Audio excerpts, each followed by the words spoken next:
Hi welcome to math solutions foundation.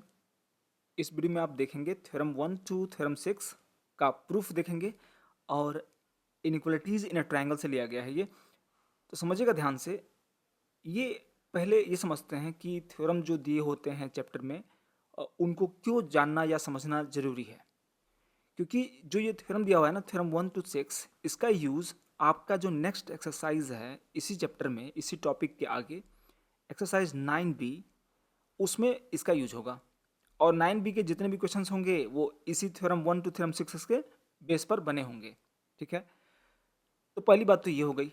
दूसरी बात ये कि ये जो थ्योरम्स हैं इनका यूज़ आपके इस ट्रायंगल में तो होगा ही होगा, साथ ही साथ इसके आगे वाले चैप्टर क्वाड्रिलेटरल में, उसके आगे सर्कल्स में, फिर उसके आगे areas of parallelograms and triangles, इन सभी चैप्टर्स में होगा। और यहाँ तक कि आगे आने वाले क्लासेस में जो ज्योमेट्री से रिलेटेड चैप्टर्स होंगे उसमें भी होगा ये।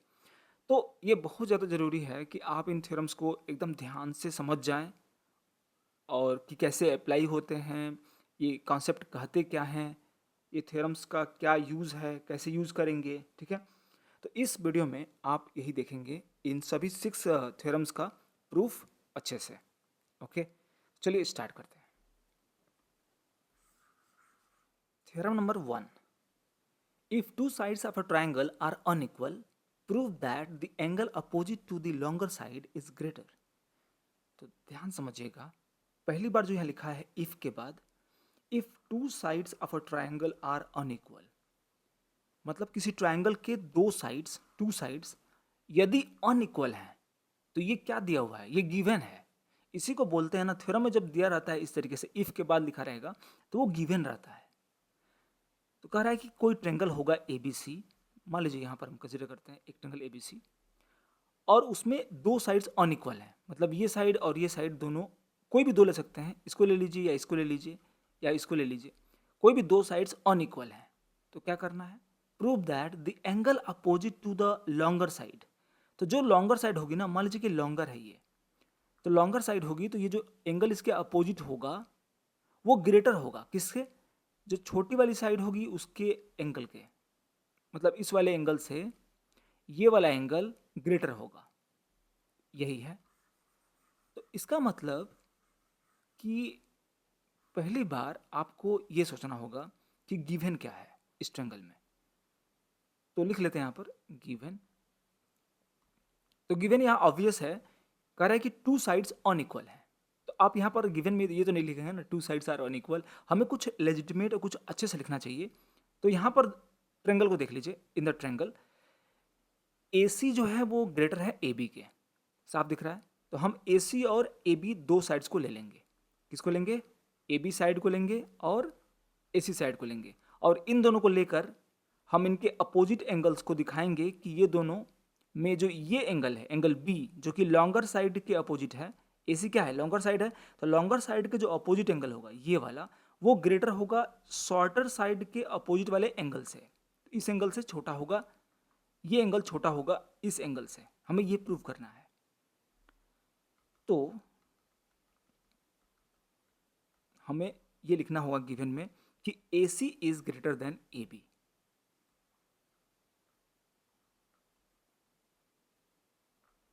ये गिवन है, A C is greater than A B. अब प्रूव करना है, अब टू प्रूव लिख लेते हैं कि प्रूव करना क्या है।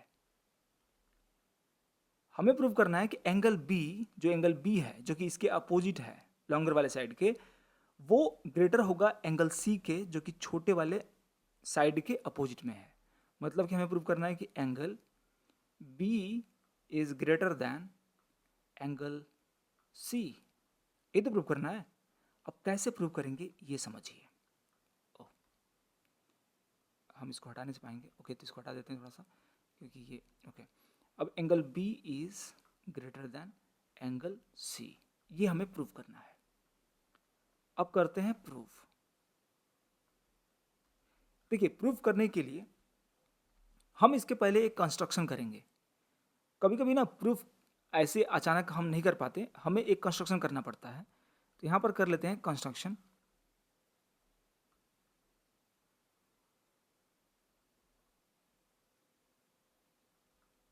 कंस्ट्रक्शन से हमारे कॉन्सेप्ट्स इजी हो जाते हैं और प्रूफ इजीली हो जाता है। ओके, तो कंस्ट्रक्शन क्या करेंगे यहाँ पर? कंस्ट्रक्शन में हम करेंगे कि join means draw a side from be in such a way that AC पर हम एक लाइन सेगमेंट ड्रा करेंगे और वो होगा D। तो हम लिख सकते हैं कि we mark a point D on AC such that तो ये D हम पॉइंट एक लेते हैं AC पर, इस तरीके से लेते हैं कि ये जो AB साइड है वो AD के बराबर हो, in such a way that AD is equal to AB। ठीक है, तो ये कंस्ट्रक्शन है। आप यही कंस्ट्रक्शन आपको थोड़ा सा ये करेगा कि सर हम जानेंगे कैसे ये कंस्ट्रक्शन ये करना है, क्योंकि आप पहली बार पढ़ रहे हैं ना, तो पहली बार पढ़ रहे हैं तो समझिए कि कैसे किया जाता है। कभी कभी कंस्ट्रक्शन की जरूरत पड़ती है, और क्यों पड़ती है ये हम जब प्रूव करेंगे तो समझ जाएंगे। ठीक है, तो हमने ये कंस्ट्रक्शन कर लिया और इन दोनों को इक्वल ले लिया। तो पहली बार हम एंगल्स का नेमिंग कर लेते हैं। देखो, नेमिंग हम कर सकते हैं ABD कर सकते हैं। इस एंगल का नेमिंग करना हो तो क्या करेंगे ABD, लेकिन वैसे नेमिंग करने पर ना कन्फ्यूजन होगा, इसलिए हम क्या करेंगे, सिंप्लिसिटी के लिए हम इन दो एंगल्स को सपोज कर लेंगे कि ये दोनों 1 है और 2 है। मान लीजिए एंगल 1 है और ये एंगल 2 है, तो इसमें 1 2 लिख देंगे तब भी हो जाएगा। यहाँ लिखते हैं 1, ये 1 है और ये 2 है, और इस वाले एंगल को मान लेते हैं 3 है, एंगल C को मान लिए 3 है, और ये वाला जो एंगल है इसको नहीं मानना, हाँ इसको भी मान लेते हैं, क्या दिक्कत है। ये जो एंगल है इसको भी मान लीजिए, छोटा वाला जो यहाँ पर है उसको मान लीजिए 4 है। ऐसे मान लेने पर क्या होगा ना, जब इनका यूज करेंगे तो आसानी से दिख जाएगा कि हाँ 1 और 2 का यूज कर रहे हैं, फिर ये कर रहे हैं। ठीक है, तो प्रूव करना आसान रहेगा। चलिए, तो इस ट्रायंगल में पहले बात करते हैं।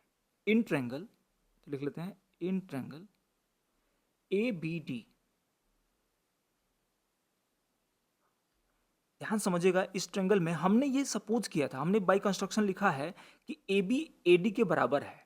तो यदि AB AD के बराबर है, इसका मतलब क्या हुआ, इसके बेस एंगल्स इक्वल होंगे, तो 1 और 2 क्या होंगे, इक्वल हो जाएंगे ना फिर। So since in triangle ABD, since AB is equal to AD, it implies that angle 1 is equal to angle 2। क्या रीजन होगा, क्यों ये एंगल 1 एंगल 2 के बराबर होगा? लिख सकते हैं कि angles opposite to equal sides are equal. तो जो एंगल होते हैं इक्वल साइड्स के अपोजिट एंगल जो होते हैं, जैसे कि ये साइड इस साइड के बराबर है, तो इसके सामने वाला जो एंगल होगा और इसके सामने जो एंगल होगा वो दोनों इक्वल होंगे। कहने का मतलब ये है। ठीक है, तो एंगल 1 और 2 इक्वल हो गए।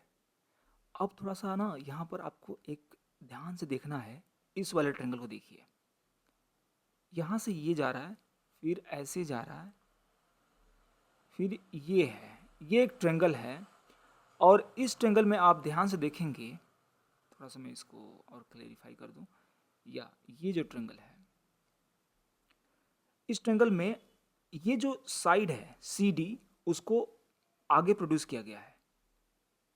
जब किसी भी ट्रायंगल में जब एक साइड को प्रोड्यूस करते हैं, जैसे मैं बनाता हूँ यहाँ पर एक ट्रायंगल बना लेता हूँ यहाँ पर, देखिए इस ट्रायंगल में यदि मैं इस साइड को यहाँ से बढ़ा दूँ आगे की तरफ, तो ये जो एंगल बनता है इसको बोलते हैं exterior angle of this triangle.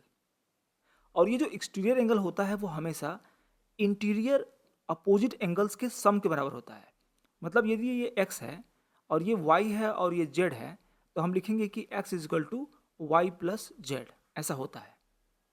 ये आप पढ़े होंगे theorem number 1, theorem number 2 of exercise 9A। 9A exercise जो था ना, उसके पहले वाला जो थ्योरम 1 थ्योरम 2 जो मैंने वीडियो बनाया है, उसको आप देख भी सकते हैं। उसमें मैंने प्रूव किया ये कि एक्सटीरियर एंगल का जो वैल्यू होता है, जो मेजर होता है, वो अपोजिट टू इंटीरियर एंगल्स के बराबर होता है। तो y और z इन दोनों के सम के बराबर होगा x। इसका यूज करेंगे यहाँ पर कंसेप्ट। ओके ओके, तो अब इस ट्रायंगल में ध्यान दीजिएगा, बी डी सी का ये जो एंगल ऐसे ए डी बी है, मतलब एंगल जो 2 है, angle 2 is exterior angle of triangle B D C. तो ऐसे लिख लेंगे, since angle 2 is an exterior angle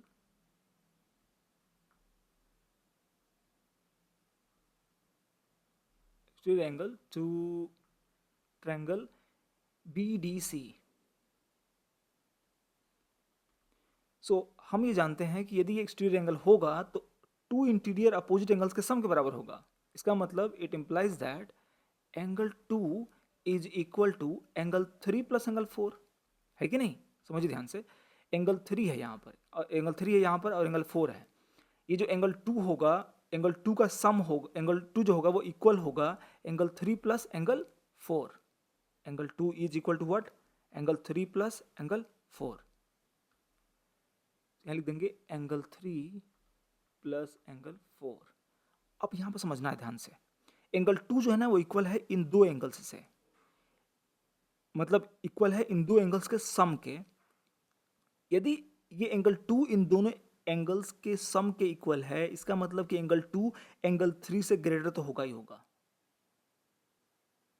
ठीक है, इतना समझ में तो बिल्कुल आ रहा होगा। देखिए मान लीजिए मैंने ऐसे लिखा है, जैसे मैं सिंपली ऐसे लिख देता हूँ, 5 इज इक्वल टू 2 प्लस 3। तो बताइए 5 तो ग्रेटर होगा ही होगा 2 से, है कि नहीं? 5 यदि इक्वल है 2 प्लस 3 तो 5 मस्ट बी ग्रेटर देन 2, और आप लिख सकते हैं 5 इज ग्रेटर देन 3। तो यही बात तो यहाँ भी हो रही है। एंगल 2 इक्वल है √3 plus sorry angle 3 plus angle 4 के। तो इसका मतलब ये हुआ कि एंगल 2 ग्रेटर होगा एंगल 3 से। तो एंगल 2 ग्रेटर हो गया एंगल 3 से। लेकिन एंगल 2 को हमने प्रूव किया था कि एंगल 2 एंगल 1 के बराबर होगा, मतलब ये वाला छोटा वाला एंगल। तो ले लेते हैं, it implies that angle 1 is greater than angle 3। अब देखिए यहीं पर आने वाला है सारा चीज। एंगल 1 को और एंगल 2 को हमने इक्वल दिखाया था, तो एंगल 1 और एंगल 2 यदि इक्वल थे तो हमने केवल 2 के प्लेस पर यहाँ पर हमने रख दिया एंगल 1 यहाँ पर। तो angle 1 must be greater than angle 3। अब यहीं पर सारा खेल है, समझिएगा ध्यान से। अब हमने जब ये प्रूव कर लिया कि एंगल 1 ग्रेटर है एंगल 3 के, और रीजन क्या लिख देंगे यहाँ पर, सिंस एंगल 1 जो है वो इक्वल है एंगल 2 के। एंगल 1 और एंगल 2 दोनों इक्वल हैं, इसीलिए हमने यहाँ पर रखा है। अब ध्यान से समझिए, एंगल 1 ग्रेटर है एंगल 3 के, तो ये बताइए एंगल 1 में यदि कुछ हम ऐड कर दें तो वो भी तो ग्रेटर होगा एंगल 3 से। मतलब मैं कहना चाहता हूँ कि 5 ग्रेटर है 2 से। यदि मैं ये कर दूं कि 5 प्लस 2 या 5 plus 3 must be greater then 2, है कि नहीं? कुछ 5 में यदि हम एक्स्ट्रा कुछ ऐड कर देंगे तो वो तो ग्रेटर होगा ही होगा 2 से ना। वही कॉन्सेप्ट कुछ यहाँ पे यूज करेंगे। एंगल 1 को देखिए ध्यान से, एंगल 1 में यदि हम एंगल 4 को ऐड कर दें, एंगल 1 में यदि हम एंगल 4 को ऐड कर दें, मतलब पूरा एंगल बी आ जाएगा। तो एंगल 1 में एंगल 4 ऐड करेंगे तो वो भी ग्रेटर होगा ना एंगल 3 से, क्योंकि एंगल 1 ग्रेटर है एंगल 3 से। तो हम लिख देंगे यहाँ पर, इट इम्प्लाइज दैट यदि हम एंगल 1 में एंगल 4 भी ऐड कर लेते हैं तो ये भी तो ग्रेटर होगा एंगल 3 से, क्योंकि हम कुछ ऐड कर रहे हैं यहाँ पर। तो ऐड करेंगे तो ये और बड़ा हो जाएगा। इट इम्प्लाइज दैट एंगल 1 और एंगल 4 का सम कितना है बताइए? पूरा एंगल बी है, तो लिख देंगे एंगल बी यहाँ पर। Angle B must be greater than angle 3। क्या है? एंगल 3 तो यही है, angle C. Angle B is greater than angle, यहाँ लिख सकते हैं सी। यहाँ पर लिख सकते हैं रीजन कि क्यों एंगल बी लिख रहे हैं, क्योंकि हम जानते हैं angle 1 plus angle 4 is equal to angle B, और एंगल सी जो है वो एंगल 3 के बराबर है। Angle C is equal to angle 3, और यहाँ पे इसको हम इरेज कर लेते हैं क्योंकि इसका यूज अब नहीं है। ओके, तो यही तो प्रूव करना था ना। तो देखो कितना सिंपल तरीके से हो गया। एक बार और रिवाइज कर लें। चलिए, पहली बार हमने क्या किया था, इस ट्रायंगल में, जो ये वाला ट्रायंगल है, इस ट्रायंगल में हमने इन दोनों को इक्वल किया था, क्योंकि कंस्ट्रक्शन हमने ऐसे ही किया था कि ये दोनों इक्वल हैं। यदि ये दोनों इक्वल होंगे तो इनके अपोजिट एंगल्स भी इक्वल होंगे, मतलब एंगल 1 और 2 बराबर हैं। और इस वाले ट्रायंगल में जैसे आप यहाँ पे देखेंगे, ये वाला जो ट्रायंगल है बी डी सी में, ये वाला एंगल है, ये एक्सटीरियर एंगल है, माने एंगल टू एक्सटीरियर एंगल है। तो एंगल 2 होगा एंगल 3 और एंगल 4 के सम के, तो वही लिखे यहाँ पर, angle 2 must be equal to angle 3 plus angle 4। तो एंगल 3 और एंगल 4 के बराबर हो गया। अब ये बताइए, एंगल 2 है, इन दोनों के सम के बराबर है, तो एंगल 2 जो होगा वो एंगल 3 से तो ग्रेटर होगा ही होगा, क्योंकि इन दोनों को मिलाने पर बन रहा है एंगल 3। तो एंगल 2 एंगल 3 से ग्रेटर होगा अकेले अकेले।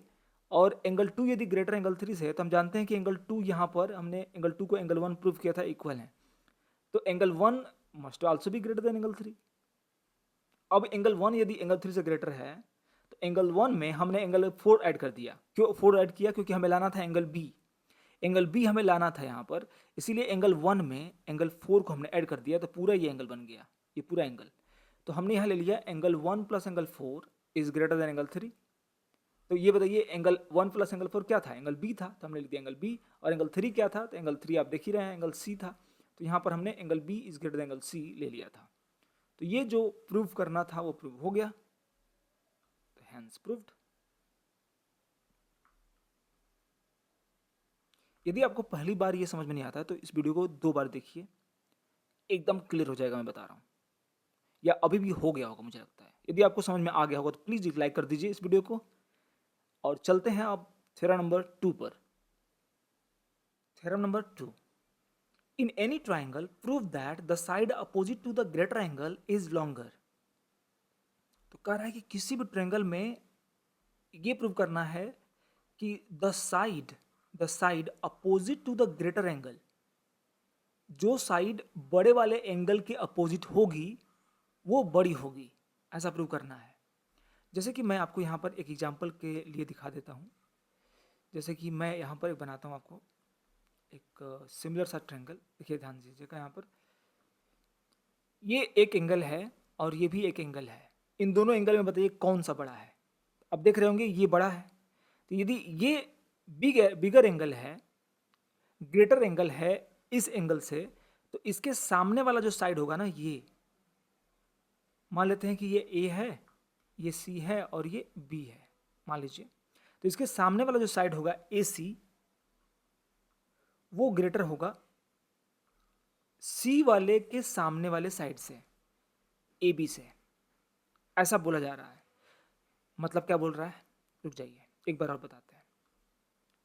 कह रहा है ना कि यदि if angle B is greater than angle C, यदि किसी भी ट्रायंगल में एक एंगल ग्रेटर है दूसरे वाले एंगल के, तो क्या होगा?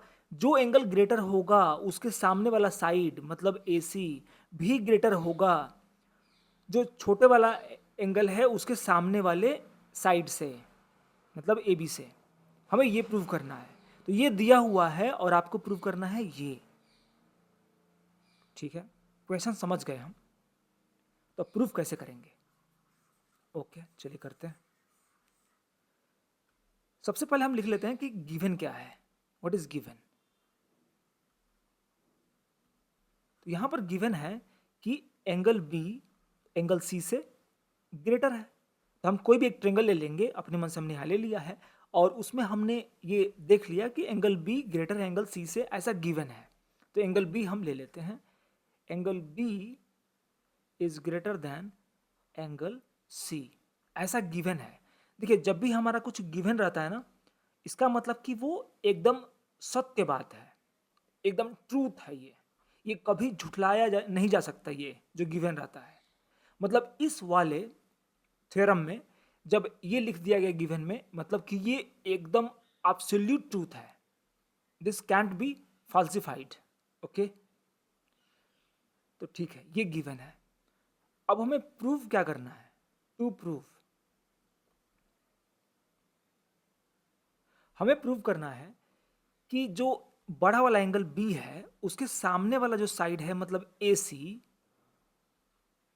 वो लॉन्गर होगा, मतलब कि ग्रेटर होगा किससे, जो ये स्मॉलर एंगल था एंगल सी, उसके सामने वाले साइड से, मतलब ए बी से। ये हमें प्रूव करना है। तो यहां पर प्रूव करने के लिए सबसे पहले ध्यान दीजिएगा, हम यूज करेंगे एक मेथड जिसे बोलते हैं कॉन्ट्रडिक्शन मेथड। तो कॉन्ट्रडिक्शन मेथड में क्या होता है ना, कि जो हमें प्रूव करना होता है उसके अपोजिट या उसके विपरीत या उसके अलावा कुछ अलग हम मान लेते हैं। पहले हम मान लेते हैं ना कि ये करेक्ट नहीं है तो कुछ और करेक्ट होगा। हम पहले ऐसा, मतलब कुछ अपने मन से वो मान करके कुछ हम स्टार्ट करते हैं। तो जब भी हम इसके अपोजिट स्टार्ट करते हैं कुछ लेकर के, तो आगे चलने के बाद कुछ ऐसा मिल जाता है जो एकदम गलत है, ये हो ही नहीं सकता। इसका मतलब कि जो स्टार्टिंग में हमने माना था वही गलत मान लिया था। तो इस मेथड को बोलते हैं कॉन्ट्रडिक्शन मेथड। यहां पर हम वही बात यूज करेंगे। देखिए कैसे, तो समझिएगा यहां पर।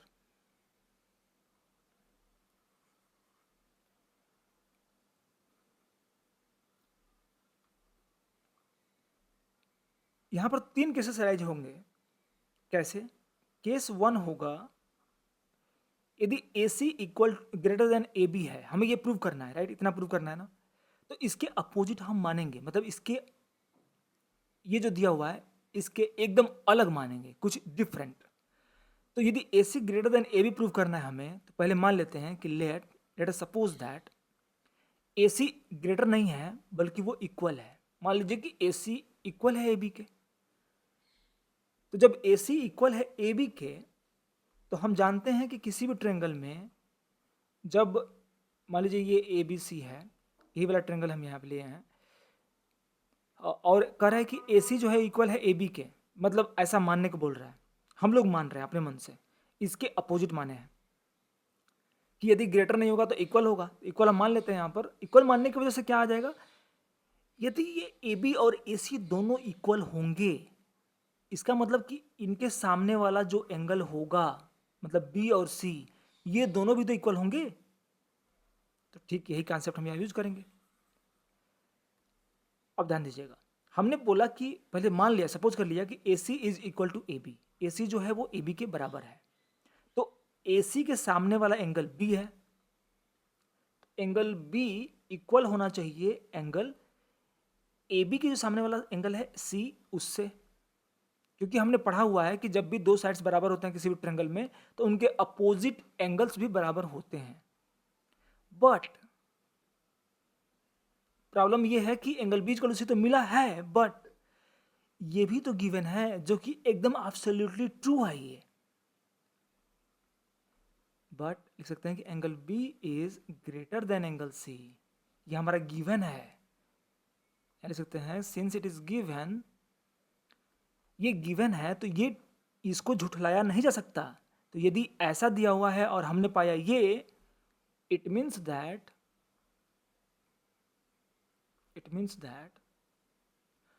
जो भी हमने सपोज किया था वो रॉन्ग है। It means that A C is not equal to A B. तो हमने ये प्रूव किया था, हमने ये माना था कि A C is equal to A B, तो ये हमने जो माना था वो गलत मान लिया था, क्योंकि यहाँ पे कॉन्ट्रडिक्शन पैदा हो गया। इसी को बोलते हैं कॉन्ट्रडिक्शन। तो केस 1 फेल हो गया। तो A C cannot be equal to A B. तो हमने इसको इसके अपोजिट लेकर के स्टार्ट किया और हमने देखा कि वो गलत आ गया। फिर ऐसा आया तो हमने ये प्रूव कर लिया कि ये गलत है, मैंने A C is not equal to A B. तो अब केस सेकेंड देखते हैं। अब केस सेकेंड में कुछ अलग लेंगे। इसमें क्या करेंगे, ए सी यदि ग्रेटर है ए बी के, तो हम ए सी को लेस कर देते हैं ए बी के। तो लेट अस एज्यूम दैट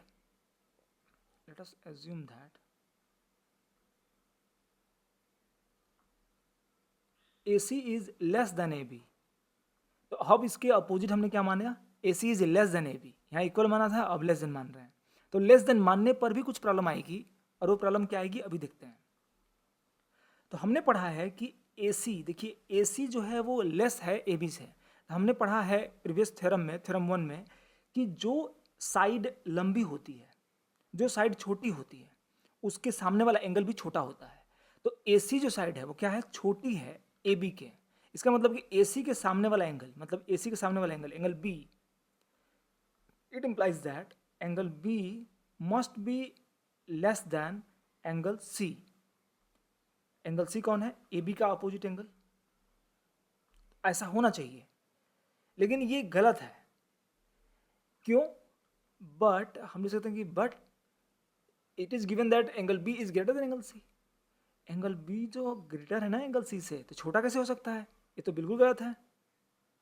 तो दिस कंट्रडिक्ट्स, मैंने यही मतलब कि विरोधाभास पैदा कर दे रहा है, यहाँ पर कंट्रडिक्ट कर दे रहा है, ये गलत बता दे रहा है कि जो हमने माना था वही गलत मान लिया था। तो it implies that A C cannot be less than A B. अब ये बताइए, हमने दो चीजें फाइंड कर ली, केस 1 और केस 2। इन दोनों में क्या मिला, देखिए ध्यान से। सो वी फाइंड दैट, हम लिख सकते हैं यहां पर कि वी फाइंड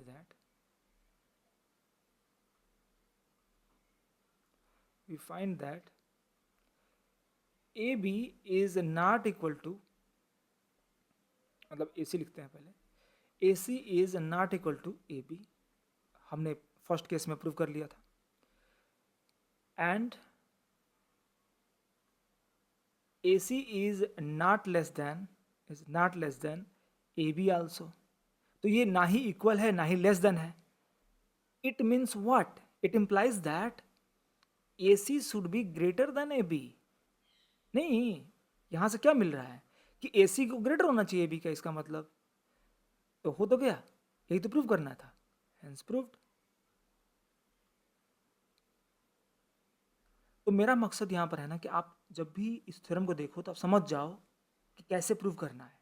फिर आप अपने मन से लिख सकते हो एग्जाम में, अपना खुद की राइटिंग, खुद का एक प्रोसेस बना के लिख सकते हो।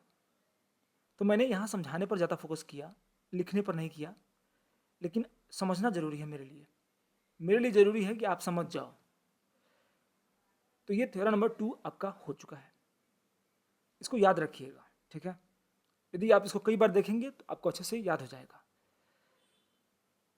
यदि आपको वीडियो अच्छा लग रहा है तो आप लाइक कर सकते हैं अभी, और कुछ कमेंट बॉक्स में लिखिए कि इसका थ्योरम में कुछ आपको अलग आइडिया है, इस थ्योरम को प्रूव करने का कुछ अलग आइडिया है तो आप बता सकते हैं। ओके, हम लोग आगे बढ़ते हैं। अब थ्योरम नंबर 3 प्रूव करते हैं। तो पहले समझते हैं कि ये थ्योरम कह क्या रहा है। Prove that of all the line segments, हमें ये प्रूव करना है कि of all the line segments, जितने भी लाइन सेगमेंट्स हम ड्रा कर सकते हैं, that can be drawn to a given line. और वो जो लाइन सेगमेंट्स ड्रा करेंगे वो कहाँ से करेंगे? एक लाइन पर क्या करना है? लाइन सेगमेंट्स को ड्रा करना है। तो एक लाइन लेते हैं, इस पे ड्रा करना है लाइन सेगमेंट्स, लेकिन कहाँ से? तो from a point not lying on it. तो एक पॉइंट ले लेते हैं यहाँ पर जो कि इस लाइन सेगमेंट पर लाई नहीं करता, यहाँ पर है वो। तो इस पे जितने भी हम लाइन सेगमेंट ड्रा कर सकते हैं, जैसे मान लीजिए हमने ये कर लिया लाइन सेगमेंट, ये भी लाइन सेगमेंट है ना। जितने भी लाइन सेगमेंट हम ड्रा कर सकते हैं कर लेते हैं। तो ये जितने भी लाइन सेगमेंट हैं उन सभी में से द परपेंडिकुलर लाइन सेगमेंट, तो इन सभी में से ना एक होगा लाइन सेगमेंट जो इस लाइन के परपेंडिकुलर होगा। वो कौन सा होगा? हम एज्यूम कर लेते हैं, सपोज कि ये एक लाइन होगी जो 90 डिग्री पे होगी। तो कह रहा है ना कि द परपेंडिकुलर लाइन सेगमेंट, मैंने जो वो लाइन सेगमेंट जो परपेंडिकुलर होगी, मतलब ये वाली लाइन इज द शॉर्टेस्ट, वो सबसे छोटी होगी। मतलब इससे भी छोटी ये होगी, इससे भी छोटी होगी ये, इससे भी छोटी ये होगी, इससे भी छोटी ये होगी, मैंने ये सारे के सारे बड़े होंगे इससे। तो इसको प्रूव करने के लिए हम एक नया फिगर बनाते हैं जो कि एकदम क्लियर कर देगा आपको कि कैसे इसको प्रूव करना है। तो हम यहाँ पे बना लेते हैं, एक लाइन ले लेते हैं, फिर से एक लाइन जो कि हॉरिजॉन्टल है। तो ये हो गई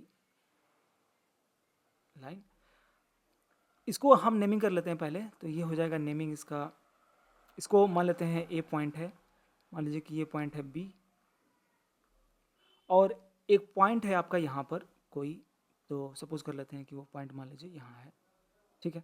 इस पॉइंट से इस लाइन सेगमेंट पर, इस लाइन पर मतलब पर बहुत सारे लाइन सेगमेंट्स ड्रा किए गए हैं।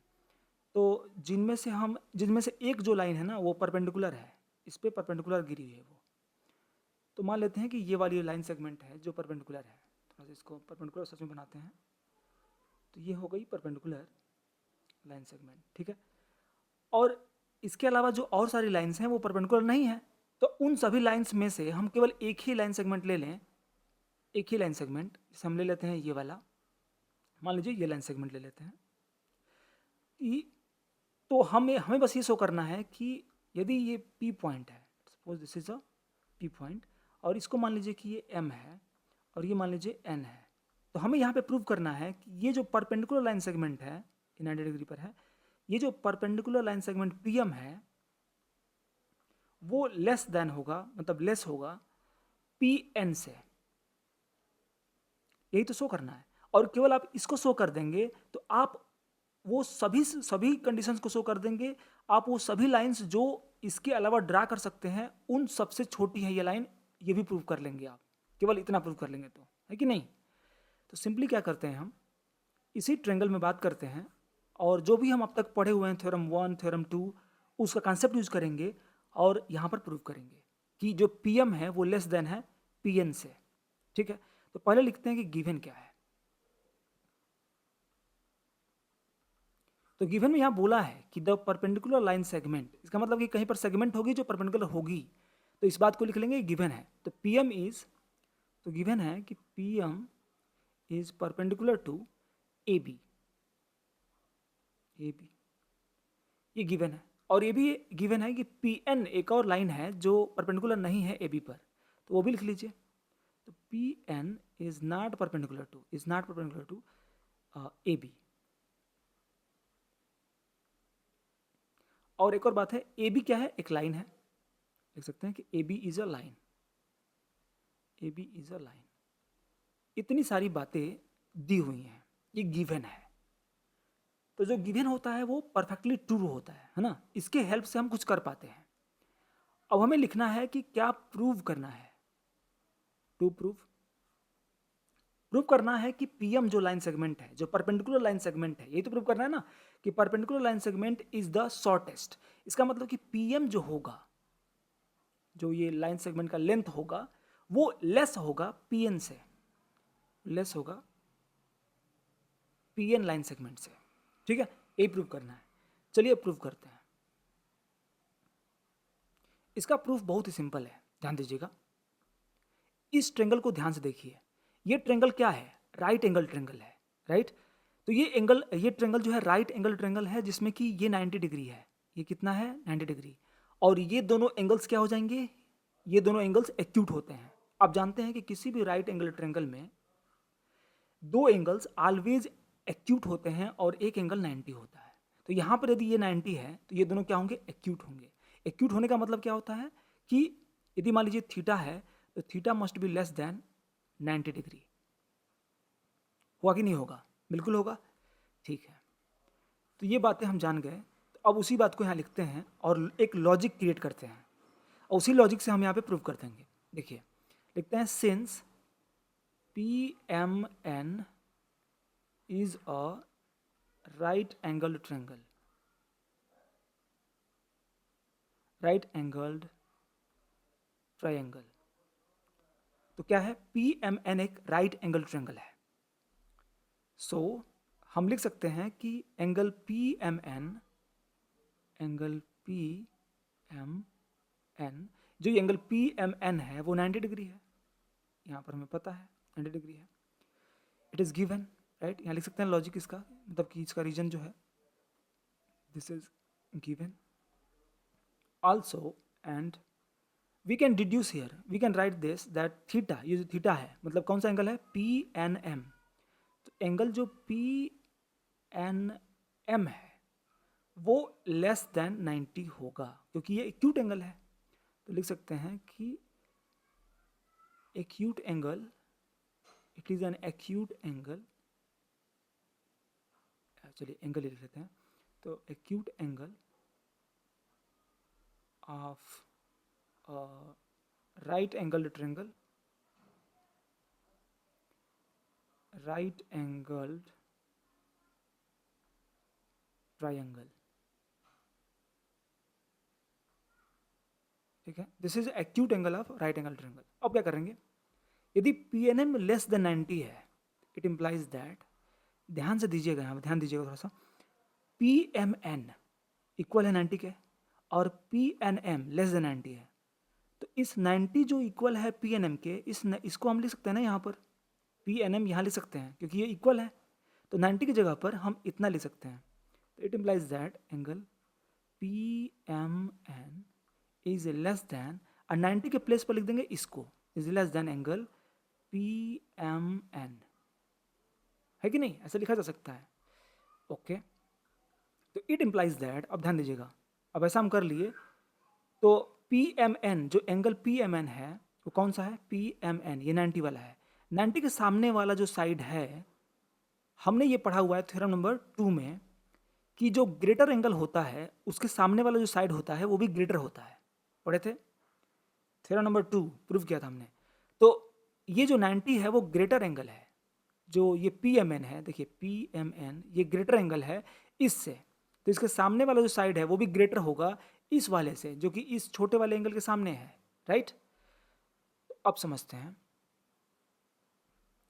पी एम एन, देखिएगा ध्यान से, पी, अच्छा ये पी एन एम है ना, हमने यहाँ उल्टा लिखा है, पी एन एम दोनों को लिख दिया है, इसलिए मैं सोच रहा था कि यहाँ कुछ कन्फ्यूजन हो रही है, तो इसको हम सही से लिखते हैं P N M.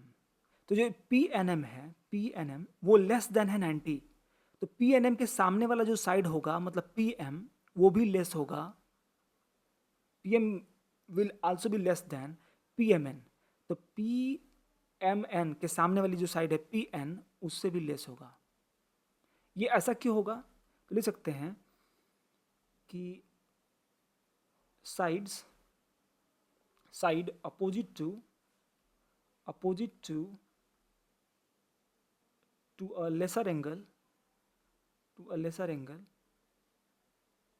is shorter, है कि नहीं? एक लेसर एंगल मतलब ये छोटा एंगल है, तो इसके सामने वाला जो साइड होगा वो छोटा ही तो होगा, क्योंकि ये बड़ा एंगल है, इसके इसके सामने वाला जो साइड ये पी एन है वो बड़ा होगा। उसी बात को यहाँ लिखे हैं, हैंस प्रूव्ड, ये तो प्रूव करना था कि P M is less than P N, तो लिख सकते हैं कि हैंस प्रूव्ड। बस आपको इसको याद रखना है कि जब भी कोई लाइन हो, जैसे मैं यहाँ पर आपको बताऊँ, जैसे कोई लाइन है, उस लाइन के ऊपर किसी पॉइंट से परपेंडिकुलर ड्रा किया जाए तो this line is the shortest, यदि कोई दूसरी लाइन ड्रा की गई है तो ये लाइन बड़ी होगी इस वाली लाइन से। इस थ्योरम का ओवरऑल कॉन्सेप्ट यही था, ठीक है, दैट्स इट। तो चलिए अब करते हैं इसके next theorem, fourth one, theorem number 4, prove that the sum of any two sides of a triangle is greater than the third side. मतलब कि किसी भी ट्रायंगल में, कोई भी ट्रायंगल ले लीजिए, सम ऑफ एनी टू साइड्स, किसी भी दो साइड्स का सम करेंगे तो वो ग्रेटर होता है थर्ड साइड के, थर्ड साइड से बड़ा होता है, ये हमें प्रूव करना है। तो चलिए पहले हम एक ट्रायंगल ड्रा कर लेते हैं और इसका नेमिंग कर लेते हैं ए B C, A B C. तो हमें बस एक ट्रायंगल दिया हुआ है और कुछ भी नहीं दिया हुआ, बस बोल रहा है कि इस ट्रायंगल में बताइए कि यदि हम ए बी प्लस ए सी करेंगे तो ये ग्रेटर होगा बी सी से, बस ये प्रूव करना है। आखिर आप कैसे करेंगे? कुछ भी नहीं दिया, केवल ट्रायंगल दिया है, तो क्या करेंगे? सबसे पहले लिख देते हैं गिवन क्या है। गिवन में है बस एक ट्रायंगल और ट्रायंगल ए बी सी, आपको ट्रायंगल ए बी सी दिया हुआ है बस, और प्रूव करना है आपको A B plus A C,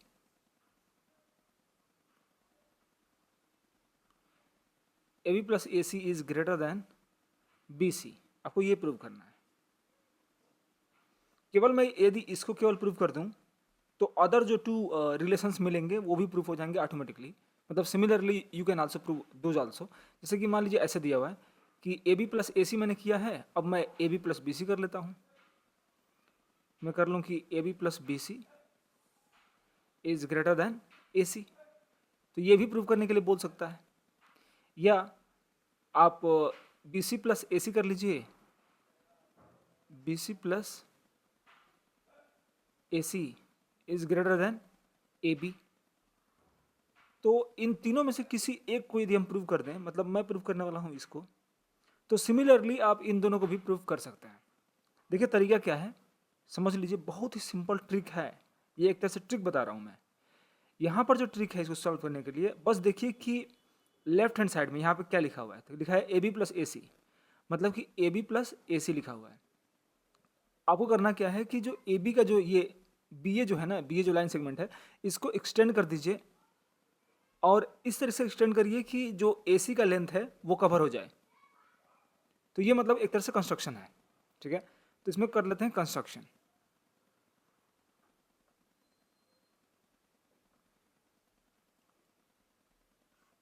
तो ए बी का जो बी ए का जो साइड है उसको एक्सटेंड करेंगे इन such a way that A सी के बराबर ये लेंथ आ जाए। तो यदि आप एक्सटेंड करेंगे इसको, तो let's me just draw a rough diagram like this. मान लीजिए ऐसे एक्सटेंड करते हैं और ये आ जाता है लगभग यहाँ पर, ठीक है। लगभग यहाँ पे हम मान ले रहे हैं कि ये लगभग ए सी के इक्वल है। तो ए सी के इक्वल यहाँ पर है, तो इस पॉइंट से इसको ज्वाइन कर देंगे। अब इसको ज्वाइन करने के लिए हम यूज़ कर सकते हैं ये, या फिर हम ऐसे ही ज्वाइन कर देते हैं रफली। यदि हम ज्वाइन करते हैं इसको रफ एक तरीके से, तो यहाँ से ये आ जाएगा यहाँ पर, ठीक है। तो हमने ये क्या किया कंस्ट्रक्शन, हमने बी ए को एक्सटेंड कर दिया equal to this and this, means A C जो है ना वो इक्वल है, यहाँ पर ले लीजिए पॉइंट डी, तो ए सी इक्वल है ए डी के, हमने ऐसे लिया हुआ है। अब आप कहेंगे कि सर इसको क्यों एक्सटेंड किए, क्या मतलब था इसका? मतलब ये है ना कि हम चाह रहे हैं कि बी ए में ए डी ऐड करके, मतलब ये पूरा साइड यदि हम ले लेंगे तो इसका मतलब क्या हुआ, हमने इसको और इसको ले लिया। ध्यान दीजिएगा यहाँ पर मैंने ये एक्सटेंड इसलिए किया क्योंकि ये जो बी डी है, ध्यान दीजिएगा, बी डी जो है वो B A plus A D के बराबर है, राइट। और बी ए और ए सी का सम हमें लाना है। देखिए ए बी प्लस ए सी का सम जो है ग्रेड करना है बी सी से, तो हम बी ए और ए डी इन दोनों को सम करेंगे। इसका मतलब क्या, बी ए और ए सी को सम कर रहे हैं, है कि नहीं। तो हमने इसीलिए इसको इक्वल लिया कि हम कुछ यहाँ पे शो करेंगे जो हम पहले से जानते हैं थ्योरम नंबर 1 और थ्योरम नंबर 2 में, कि किसी भी एंगल के अपोजिट वाला जो साइड होता है, यदि कोई एंगल बड़ा हो, जैसे मान लीजिए ये वाला एंगल है एंगल सी, अब मैं बात कर रहा हूँ बी डी सी में, बी डी सी वाले ट्रेंगल में ध्यान दीजिएगा, ये जो एंगल है हमें यही प्रूफ करना है कि ये एंगल ग्रेटर है इस वाले एंगल से। इस ट्रेंगल में हमें बस ये प्रूफ करना है कि ये एंगल ग्रेटर है इस वाले एंगल से। ऐसा होगा तो होगा क्या, यदि ये एंगल ग्रेटर हो जाए इस एंगल से, तो होगा ये कि इसके सामने वाला साइड, मतलब ये पूरा बड़ा हो जाएगा इसके सामने वाले साइड के, मतलब इसके। तो जब इसके बड़ा ये हो गया, इसका मतलब क्या हुआ, इतना प्लस इतना से बड़ा हो गया, और इतना प्लस इतना है क्या, इतना प्लस इतना है। बात समझ में आ रही है, बहुत ही सिंपल है। बस हमें ये ध्यान देना है कि इसको इससे बड़ा कैसे दिखाया जाए, दैट्स इट। तो पहले यहाँ पर लिख लेता हूँ मैं कंस्ट्रक्शन कि क्यों ये किया गया, यहाँ मतलब यहाँ पर कैसे किया गया है। तो हम लिख लेंगे यहाँ पर कि वी प्रोड्यूस, एक्चुअली हम लिखते हैं produce, we produce B A to D such that AD is equal to AC, ठीक है। अब करते हैं प्रूफ। सबसे पहले इस ट्रायंगल में ध्यान दीजिएगा, आपको मिलेगा कि ये दोनों साइड्स हमने कंस्ट्रक्शन से इक्वल लिया था, तो इसका मतलब कि ये जो एंगल है और ये जो एंगल है दोनों इक्वल होंगे। तो ये एंगल x होगा तो ये भी क्या होगा, x होगा। ये हमने कंस्ट्रक्शन से किया है क्योंकि ये दोनों साइड इक्वल हैं, हमने ऐसा लिया, तो ये दोनों एंगल्स इक्वल हो जाएंगे क्योंकि अपोजिट एंगल्स होते हैं। दो इक्वल साइड्स के अपोजिट एंगल्स भी इक्वल होते हैं, मतलब एक तरह से ये बोल सकते हैं कि आइसोसेलेस ट्रायंगल है और आइसोसेलेस ट्रायंगल के बेस एंगल्स बराबर होते हैं, ठीक है। तो इसी बात को हम यहाँ पे लिख लेते हैं।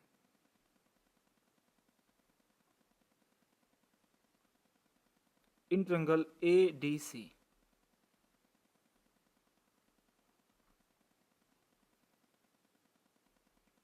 so AD is equal to AC. So since AD is equal to AC, ये हमने कंस्ट्रक्शन किया था बाई कंस्ट्रक्शन, देख सकते हैं कि बाई कंस्ट्रक्शन। तो यदि AD इक्वल टू AC है, इसका मतलब कि ये वाला एंगल इसके बराबर होगा, राइट। तो यदि हम x ना लिखें, इसको कुछ और लिख लेते हैं ताकि हम यहाँ पे शो कर पाएँ, ठीक है। तो जैसे मैं चाह रहा हूँ ना कि इसका एंगल का नाम ना लिखूँ, बल्कि यहाँ पर मैं, ताकि कन्फ्यूजन ना हो, है ना। हम कुछ यहाँ पर एक्स वाई लेंगे ना तो कन्फ्यूजन नहीं होगा। तो ये एक्स है हमने मान लिया, और इसको मान लीजिए वाई है, ठीक है। तो हम यहाँ पर क्या लिखेंगे, ध्यान दीजिएगा, यहाँ पर AD यदि AC के बराबर है, इसका मतलब कि x is equal to Y होगा, है कि नहीं। ये जो x है वो इक्वल टू वाई होगा, सिंपल सी बात है। So x is equal to Y होगा, तो इसका रीजन लिख देंगे, क्यों होगा, लिख देंगे कि angles opposite to equal sides, angles opposite to equal sides are equal, है कि नहीं। इक्वल साइड्स ये दोनों हैं और इनके अपोजिट एंगल्स इक्वल होंगे, तो x इक्वल टू वाई हमने लिख दिया। अब यहीं पर सारी बातें स्टार्ट होती हैं। अब ये बताइए x इक्वल है y के, x क्या है, इक्वल है y के। तो y में यदि हम ये वाला एंगल ऐड कर दें तो ये पूरा एंगल बन जाएगा, पूरा कंप्लीट ये एंगल निकालना यदि हमें हो, तो हम इस y में केवल इतना एंगल ऐड कर दें, ये वाला छोटा वाला, मतलब BCA, ये एंगल ऐड कर दें, तो पूरा जो एंगल ये आएगा वो इससे बड़ा होगा, क्योंकि केवल y, ये स्मॉलर y ही केवल इससे मतलब y इसके इक्वल है, तो ये पूरा बड़ा एंगल इससे ग्रेटर होगा। इतना छोटा सा है यहाँ पर, मतलब कि यही छोटी सी बात समझ लेनी है बस। तो इट इम्प्लाइज दैट, यहीं पर हम लिख सकते हैं कि x यदि इक्वल टू y है, तो हम ये कर सकते हैं कि y प्लस ये वाला पार्ट को क्या माना जाए, इस वाले पार्ट को मान लीजिए z है, तो y plus Z must be greater then x, है कि नहीं। मतलब ये पूरा एंगल हो गया ग्रेटर देन x। इसका मतलब क्या करेंगे, it implies that y plus Z is greater then x। तो इस y प्लस जेड को एक एंगल मान लीजिए BCD, है ना, यही तो है। तो angle BCD is greater than angle, इस x का नाम लिख दीजिए, इसका नाम हो जाएगा BDC, राइट। तो BDC हमें क्या मिला, एंगल BCD, देखिए यहाँ पर एंगल BCD, मतलब ये जो बड़ा वाला एंगल है वो ग्रेटर है, वो बड़ा है किससे, इस छोटे वाले एंगल से। तो इसके आगे क्या मिल जाएगा, इट इम्प्लाइज दैट यदि ये ऐसा होता है तो इनके अपोजिट एंगल, इसके जो अपोजिट साइड्स हैं, मतलब जो ग्रेटर एंगल है ना, ग्रेटर एंगल के अपोजिट साइड जो होता है वो भी ग्रेटर होता है। हमने ये पढ़ा हुआ है ना थ्योरम नंबर 2 में, कि जो ग्रेटर एंगल होता है, ये ग्रेटर एंगल है इससे, तो इसके सामने वाला जो साइड होगा, मतलब BD, वो ग्रेटर होगा इस x वाले एंगल के सामने वाले से, मतलब BC से। हमने यही तो पढ़ा है। तो हमने जब इतना लिख लिया कि BCD मतलब ये बड़ा एंगल, ये ग्रेटर है किससे, BDC से, BDC मतलब ये वाला x से। तो हम लिख सकते हैं इट इम्प्लाइज दैट इसके सामने वाला जो साइड है वो क्या है, BD, it implies that BD is greater then what, BC।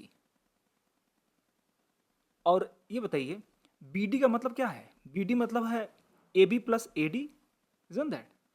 Yes. तो BD पे लिख सकते हैं AB plus AD is greater then BC। और ये बताइए AD जो है वो AC के इक्वल है, हमने ये माना था by construction here, AD is equal to AC। तो यहीं पर लिख लीजिए it implies that AB plus इस AD के प्लेस पर रख दीजिए AC। तो ये इक्वल नहीं होगा, ग्रेटर देन, ये हो जाएगा ग्रेटर देन BC। यही तो हमें प्रूव करना था। तो देख रहे हैं हम कैसे किए, बड़ी आसानी से कर लिए। केवल हमें दिखाना था कि ये वाला एंगल इस वाले एंगल से बड़ा है, और ऐसा होने की वजह से ये यदि बड़ा है तो ये पूरा साइड भी बड़ी होगी इस साइड से, तो ये पूरा साइड इस साइड से बड़ी हो गई, तो हमने इन दोनों का सम ले लिया, फिर इसको ब्रेक कर लिया टू पार्ट्स में, एक इसको यहाँ पर अटैच कर दिया यहाँ पर, तो आ गया। सिमिलरली देखिए एकदम ठीक ऐसे ही similarly you can prove this too also. तो मैं ये आपके लिए छोड़ रहा हूँ, आप इसको प्रूव कर लीजिएगा, और कोई भी इनमें दिक्कत होती है या कोई डाउट है तो क्वेश्चन कमेंट बॉक्स में ज़रूर लिखिए, मैं रिप्लाई जरूर करूँगा। ओके, तो ये थ्योरम नंबर 4 हो चुका है। अब इसका नेक्स्ट थ्योरम करते हैं, theorem number 5। Prove that the difference between any two sides of a triangle is less then it's third side. मतलब ये प्रूव करना है कि कोई भी ट्रायंगल है, जिसे मैं पहले समझाता हूँ आपको, कोई भी ट्रायंगल ले लीजिए और उस ट्रायंगल में से ए बी सी है ये, तो इसमें जो ए बी का मान लीजिए लेंथ आपको पता है और ए सी का लेंथ पता है, तो ए बी माइनस ए सी करेंगे तो वो हमेशा लेस देन आएगा बी सी के। यही हमें प्रूव करना है। मतलब किसी भी दो साइड्स का डिफरेंस, डिफरेंस का मतलब क्या होता है कि बड़े वाले साइड में से छोटे वाले को माइनस करना। तो यहाँ पर कोई भी साइड दो ले लीजिए और उन दोनों साइड्स में से पता करिए कौन सा बड़ा है, जो बड़ा रहेगा उसमें से छोटे वाले को माइनस कर दीजिए, जो वैल्यू आएगी वो थर्ड वाले साइड से छोटी होगी, लेसर होगी, दैट्स इट। ओके, तो हम यहाँ पर लिख लेते हैं ना सब कुछ जो हमें प्रूव करना है, गिवन क्या है वगैरह वगैरह, राइट। चलो, गिवन में तो कुछ भी नहीं दिया, बस दिया कि ट्रायंगल है एक। So a triangle A B C is given, तो हमने वो ट्रायंगल ड्रा भी कर लिया है। अब हमें प्रूव क्या करना है, प्रूव करना है कि दो साइड्स का डिफरेंस, तो हम यहाँ पर जानते हैं कौन सा लेते हैं, ए सी माइनस ए बी कर लेते हैं। ए सी में से यदि हम ए बी माइनस करेंगे वो लेस आएगा, ए सी और ए बी का जो डिफरेंस है वो लेस आएगा, किससे, बी सी से। यही हमें प्रूव करना है। तो ये जो कंडीशन में लिया है, ऐसे आप 3 कंडीशंस बना सकते हैं। एक बना सकते हैं कि B C minus A C is less than A B, है कि नहीं। देखिए बी सी में से ए सी माइनस कर दीजिए, ए बी आना चाहिए। फिर नेक्स्ट बना सकते हैं कि B C minus A B, B C में से ए बी माइनस करेंगे तो ए सी आना चाहिए, मतलब लेस देन होना चाहिए ए सी से। तो ये 3 हम प्रूव कर देंगे। यदि हम केवल एक ही प्रूव कर लें ये वाला, तो जिस तरीके से प्रूव करेंगे सिमिलरली अदर भी प्रूव हो जाएंगे। तो केवल इस पर फोकस करिएगा। तो अब समझते हैं कि क्या ट्रिक है। ये ट्रिक पकड़ लोगे ना तो फिर एकदम सिंपल है, कुछ भी नहीं है इसमें। ध्यान समझो, A C minus A B is less than B C. तो A C minus A B जो यहाँ पर दिया हुआ है, इस ए सी माइनस ए बी को यहाँ पर लाना पड़ेगा इस ट्रायंगल में। तो ए सी में से ए बी माइनस करना पड़ेगा। तो इसका मतलब कि जो ए बी का लेंथ है उसको हम ए सी के अलॉन्ग ड्रा करेंगे। तो एक कंस्ट्रक्शन कर लेते हैं सिंपल। यहाँ से एक लाइन हम ड्रा करते हैं, एक ऐसी लाइन ड्रा करते हैं जो इस तरीके से ड्रा किया जा रहा है। यहाँ पर इस तरीके से हमने कंस्ट्रक्शन किया है, डी पॉइंट लिया कि ये साइड और ये साइड दोनों इक्वल हों, क्योंकि हम तभी तो डिफरेंस निकालेंगे ना। देखो AC में से, ये पूरा AC में से यदि हम AD माइनस करेंगे और AD हमने इक्वल लिया है AB के, तो AC में से AD माइनस करने का मतलब वही होगा जो AC माइनस AB का होगा, क्योंकि दोनों हमने इक्वल ले लिया। तो इसीलिए हमने माइनस यहाँ पे कंस्ट्रक्शन इस तरीके से कर रहे हैं। तो माइनस करेंगे तो ये वाला जो साइड होगा, देखिए ध्यान समझे, यहाँ पर यहाँ से लेकर यहाँ तक ये जो है ये एक्चुअली में होगा इतना, AC माइनस AB। बोलो पकड़ लिए।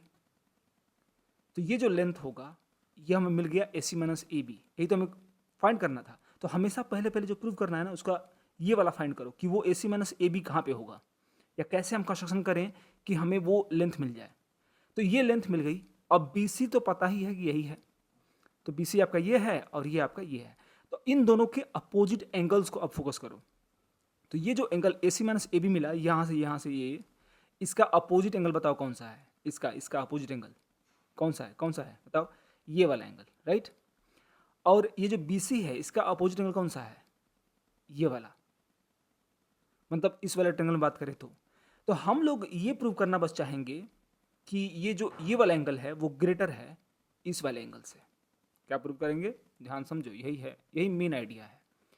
हम ये प्रूव करना चाहते हैं कि ये जो एंगल है जो कि इसके सामने है वो लेस होगा BC के सामने वाले एंगल से, मतलब इस वाले एंगल से। इस वाले एंगल से मतलब इस वाले एंगल को हमें ग्रेटर दिखाना है इस वाले एंगल से, बस इतना ही प्रूव करना है, दैट्स इट। यदि इतना आप शो कर पाते हैं तो आपको ये मिल जाएगा, क्योंकि अपोजिट जो एंगल ग्रेटर होती है उसके सामने वाला जो साइड होता है ग्रेटर होता है, तो ये ऑटोमेटिकली BC ग्रेटर हो जाएगा AC माइनस AB से, यदि हम बस ये प्रूव कर दें कि ये एंगल इस एंगल से ग्रेटर है। तो थोड़ा सा हम जो यहाँ पर किए हैं उसको हटा देते हैं, तो ये हमने थोड़ा सा इरेज कर दिया, ठीक है। अब हम लिखते हैं कंस्ट्रक्शन के बारे में। यहाँ जो हमने कंस्ट्रक्शन किया तो लिख देते हैं कंस्ट्रक्शन, रेड में लिख रहे हैं, बताइए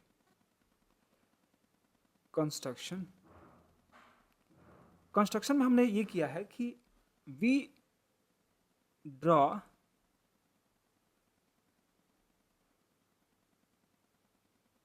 BD on AC such that AB is equal to AD।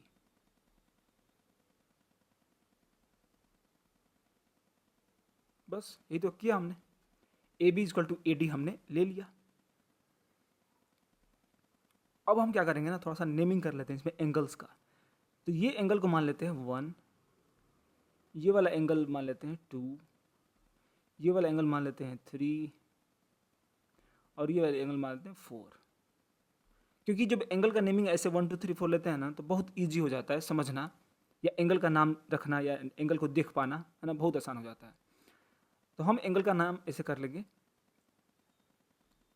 अब ध्यान से समझो, इस ट्रायंगल में ध्यान दो, पहले ABD में हमें क्या प्रूव करना है ये तो पता है ना, मैंने जो बताया, हमें बस ये दिखाना है कि जो एंगल 3 है वो ग्रेटर होगा एंगल 4 से। क्यों हम ऐसा करना चाहते हैं, क्योंकि जो ये DC है वो एक्चुअली इक्वल है AC माइनस AB के। तो हमने ये ले लिया है कि ये जो साइड है ना, देखो AC माइनस AB यही है, ये पूरा लेंथ यहाँ से लेकर के यहाँ तक ये और ये पूरा जो लेंथ है वो किसके बराबर है, AC माइनस AB के। क्यों है, क्योंकि जो ये पूरा AC में से यदि AD माइनस करोगे, देखो ध्यान समझो, AC में से यदि हम इतना माइनस करें तो क्या आ जाएगा, ये आ जाएगा। तो और ये जो है इसके बराबर है, तो मैं यहाँ पे लिख के दिखाता हूँ आपको। AC जो है ना, AC उसको लिख सकते हैं हम इस तरीके से, AC plus AD plus DC लिख सकते हैं ना। AC को लिख सकते हैं AD plus DC। It implies that AC में से माइनस कर दो AD को, मतलब AD को लेफ्ट साइड में लेकर आओ, तो वो इक्वल हो जाएगा DC के। और जो AD है वो इक्वल है AB के by construction, AB is equal to AD। तो इसके प्लेस पर AB रख दो। मैं कुल मिलाकर ये बताना चाहता था आपको कि ये जो लेंथ है, मतलब ये जो लेंथ है ये आपका इसी के बराबर है BC के, और इसी के अपोजिट जो एंगल 4 है उसको हम लेस दिखाएंगे BC के सामने वाले एंगल से, मतलब BC के सामने कौन सा एंगल है, 3। अब ये कैसे करेंगे यही सोचना है बस, ठीक है। अब देखिए कैसे करेंगे।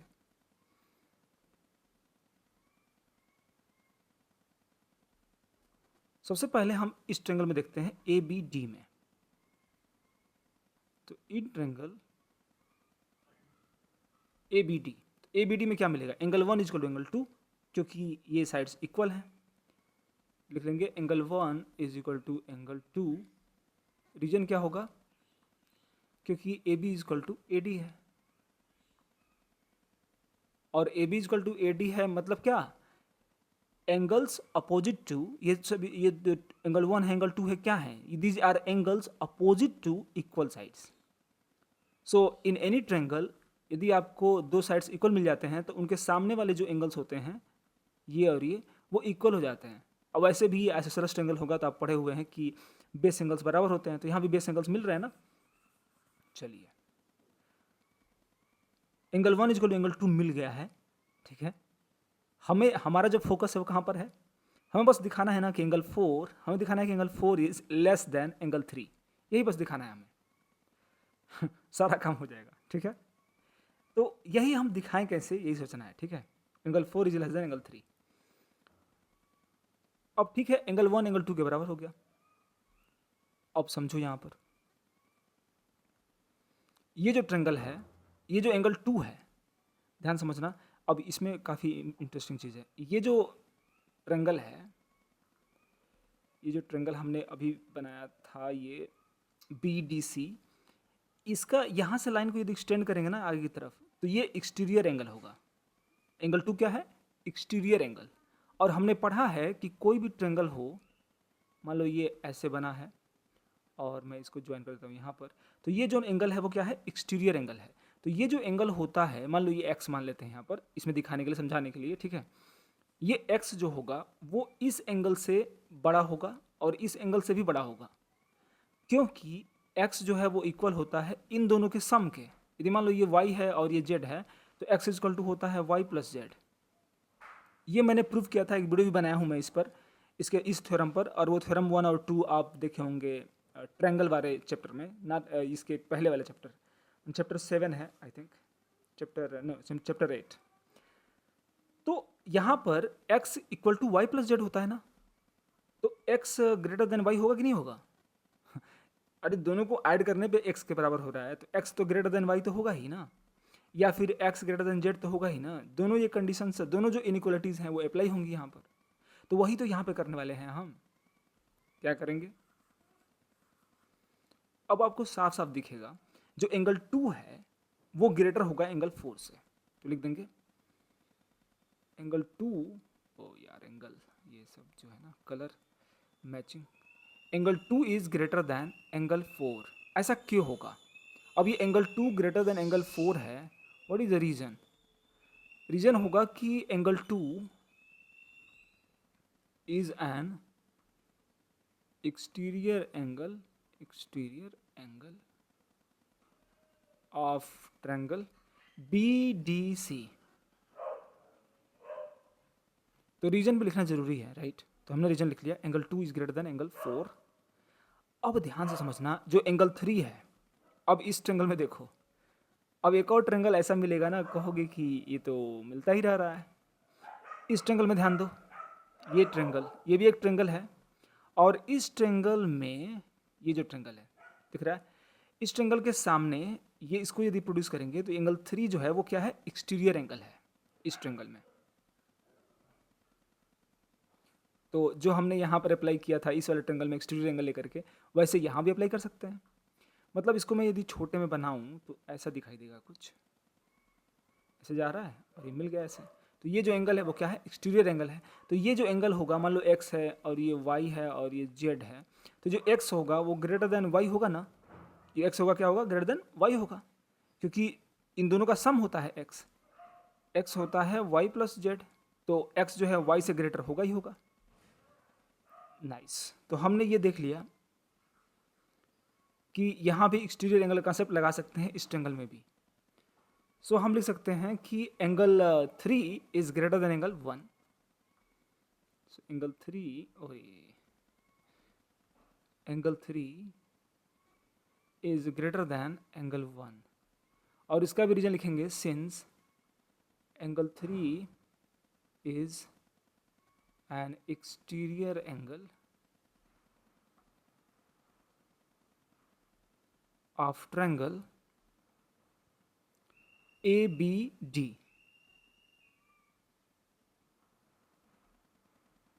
यहाँ तक तो कोई प्रॉब्लम नहीं होगी. अब हमें मिल जाएगा 3 और 4 में कंपैरिजन करना आसान है. देखो कैसे, एंगल 1 2 के बराबर है, एंगल 2 ग्रेटर देन एंगल 4 है, और एंगल 3 ग्रेटर देन एंगल 1 है. इट इम्प्लाइज दैट, अब समझो यहाँ पर एंगल 3 यदि ग्रेटर देन एंगल 1 है तो एंगल 3 ग्रेटर देन एंगल 2 भी होगा कि नहीं होगा? एंगल 3 जो है एंगल 2 से भी ग्रेटर होगा। यदि एंगल 3 एंगल 2 से ग्रेटर है और एंगल 2 ग्रेटर है एंगल 4 से, समझो यही लॉजिक यहाँ पर, ये लॉजिक पकड़ लिए तो काम हो जाएगा। हमने यहाँ पर ये प्रूव कर दिया कि ये दोनों तो इक्वल थे, ठीक है, और एंगल 2 ग्रेटर था एंगल 4 के, क्योंकि एंगल 2 जो है एक्सटीरियर एंगल है इस ट्रायंगल में। थोड़ा सा एक बार और एक्सप्लेन करते हैं क्योंकि इसमें यहीं पर गड़बड़ी होती है सारी सारी, है ना। ये जो एंगल है, ध्यान से समझो यहाँ पर, ये जो एंगल 2 है वो एक्सटीरियर एंगल था इस ट्रायंगल का, बी डी सी, ओके। तो यदि ये एक्सटीरियर एंगल था तो हमने लिख दिया कि angle 2 is greater than angle 4, हमने लिख दिया ये।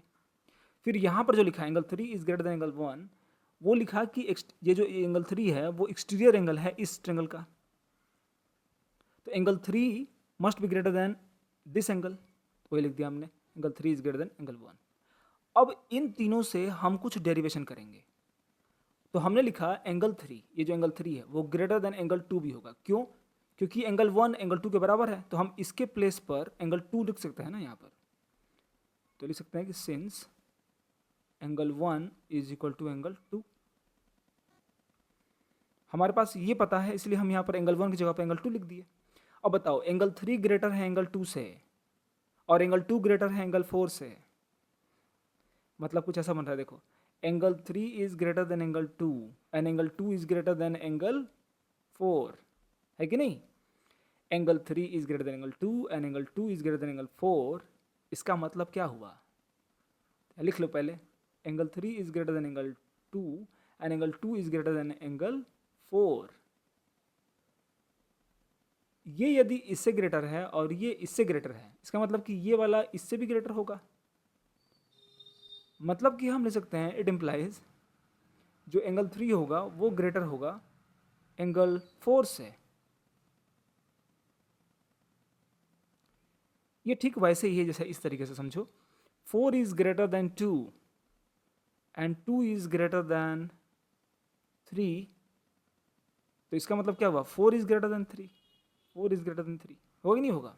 तो वही काम तो यहाँ भी कर रहे हैं, angle 3 is greater than angle 4। अब ये बताओ एंगल यदि 3 ग्रेटर है एंगल 4 से, तो इसका मतलब क्या हो गया? It implies that angle 4 is less then angle 3। इसी को उल्टा किए हैं बस, ठीक है, इसी को उल्टा कर देंगे तो ये मिल जाएगा ना, angle 4 is less then angle 3। अब it implies that angle 4 is less then angle 3। Angle 4 था क्या? एंगल 4 के सामने वाला जो साइड है, इसके सामने वाला साइड भी लेस होगा एंगल 3 के सामने वाले साइड से। एंगल 3 के सामने वाला कौन है? ये वाला। तो एंगल 4 के सामने वाला साइड क्या है? ये है आपका DC। तो लिख सकते हैं it implies that DC is less then, ये जो DC है वो लेस देन होगा एंगल 3 के सामने वाले साइड से, एंगल 3 के सामने वाले साइड से मतलब BC से। और यदि आपको ऐसा मिल गया कि ऐसा कंडीशन, तो आप लिख सकते हो कि जो DC है, जो DC है वो क्या है? जो हमने अभी भी फाइंड किया था, सारी चीज़ें लिखा था मैंने पहले पहले बताते हुए, राइट। जो DC है वो AC माइनस AD है। DC को लिख सकते हैं AC minus AD is less then BC। और जो AD था वो हमने क्या माना था? AB के बराबर। तो it implies that AC minus AD की जगह पर लिख सकते हैं AB। यही तो प्रूव करना था। तो मेन जो हमारा काम यहाँ पर था वो ये था कि 3 एंगल को बड़ा दिखाना एंगल 4 से, और तब हमारा प्रूफ हो गया। तो सिमिलरली जैसे हमने ये किया है वैसे ही आप इन दोनों को भी कर सकते हैं। इन दोनों के केस में बस थोड़ा सा अलग तरीके से सोचना होगा। मतलब कि यदि BC माइनस AC करना चाहते हैं, BC माइनस AC, तो आपको यहाँ से ड्रा करना पड़ेगा एक लाइन ऐसे, इतना बराबर इतना लेना पड़ेगा, है ना, इतना बराबर इतना लेना पड़ेगा। तो मतलब कर सकते हैं आप, एकदम एग्जैक्टली ऐसे ही करना है। आप इस वीडियो को 2-3 बार जरूर देखिए, तो आपका एकदम क्लियर हो जाएगा, कंप्लीटली क्लियर हो जाएगा कॉन्सेप्ट, एकदम आप याद कर लेंगे, इसको समझ जाएंगे पूरी तरह से। अब चलते हैं नेक्स्ट थ्योरम, जो कि लास्ट थ्योरम है, और ये कंप्लीट थ्योरम्स खत्म हो जाएंगे आपके इस टॉपिक से, जो टॉपिक है आपका इनइक्वालिटीज इन अ ट्रायंगल। ठीक है, और एक और बात हम आपको दिखाना चाहेंगे कि चलिए उसको बाद में करते हैं, उस बात को छोड़िए। थ्योरम नंबर 6 करते हैं। Theorem 6, prove that sum of any two sides of a triangle. तो इस क्वेश्चन में कह रहा है कि sum of any two sides of a triangle like AB plus AD, AB plus AC is greater than twice the median drawn to the third side। तो यहाँ पर देख रहे हैं कि ये थर्ड साइड पर AD एक मीडियन ड्रा किया गया है BC पर, BC is the third side. यदि हम इन दोनों को ऐड करते हैं AB प्लस AC, तो यहाँ से एक मीडियन ड्रा करेंगे AD on BC, BC is the third side. तो हमें ये प्रूव करना है कि AB और AC का जो सम होगा, है ना, टू प्रूव में क्या लिखेंगे कि AB और AC का जो सम होगा वो ग्रेटर देन होगा AD के 2 टाइम्स के। मतलब AD जो भी होगा उसका 2 टाइम्स लेंगे तो उससे भी ग्रेटर होगा AB प्लस AC। ये हमें प्रूव करना है। तो ये प्रूव करने के लिए सबसे पहले हमें AD के लेंथ जैसा आगे बढ़ाना पड़ेगा, यहाँ पर प्रोड्यूस करना पड़ेगा, तभी तो 2 टाइम्स ऑफ AD लेंगे, और वहाँ से कुछ सोचना होगा कि कैसे प्रूव करेंगे, है कि नहीं। तो पहले यहाँ लिख लेते हैं गिवन क्या है। तो गिवन है कि एक ट्रायंगल है, triangle ABC in which AD is the median,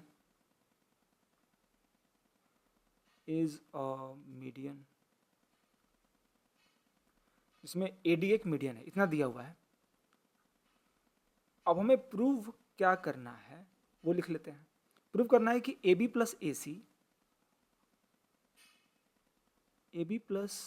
AC करेंगे तो वो ग्रेटर आएगा AD के 2 टाइम्स करने पर, 2 टाइम्स ऑफ AD।